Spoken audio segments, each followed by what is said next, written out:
Be prepared for any event, wilderness survival. Fancy an ongoing collection of resources, reports, free courses about bushcraft and wilderness survival to avoid getting caught out in an emergency.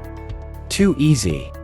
Just take a quick moment to subscribe and click the bell icon and you will never miss out again.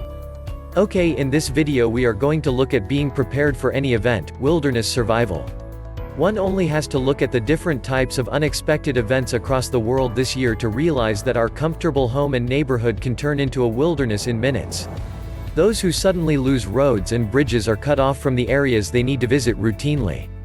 If you live in a remote area, the probability of being stranded with no opportunity to contact anyone about your circumstances exists. In fact, there are times that many people are unaware of exactly where people have their residence. Unless you let people know where your home is located, it will be hard for anyone to search for you if you need help.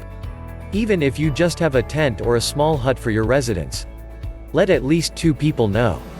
List the area with family and friends in other areas of the country so they can inform rescue parties if an emergency occurs. Give grid coordinates and permanent landmarks. If you need medicine or oxygen to survive, be sure it is on the list for emergency crews who may have to airdrop supplies to your area. If there is an earthquake, flood or fire, access to your area may be cut off. Even dormant volcanoes are stretching out and creating havoc for those in the area. The wind certainly disrupts and damages life as we know it. One of the most important things you can do is to establish a coded message to let others know you are okay, and another to let them know you are in dire need of help.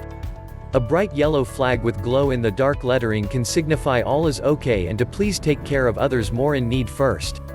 Neon red with glow-in-the-dark signs, symbols, and letters will announce the need for immediate help. If this method is set in place before it is needed, you are ahead of the game. You cannot always depend on power. Keep battery backup for lights and radios.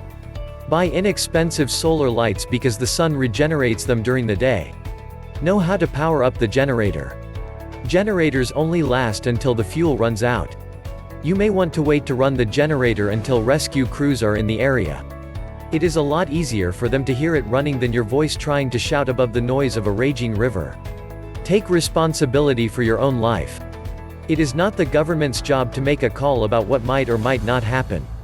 If you are proactive, you and your family will survive many catastrophes. Homes built on hillsides are subject to slipping down the surface if the ground shifts. Those who live near lakes, rivers, and streams are subject to flooding when it rains. Dams seldom fail, but they can do so, especially during a flood or earthquake. Any area is subject to those events. They just occur more often in certain areas.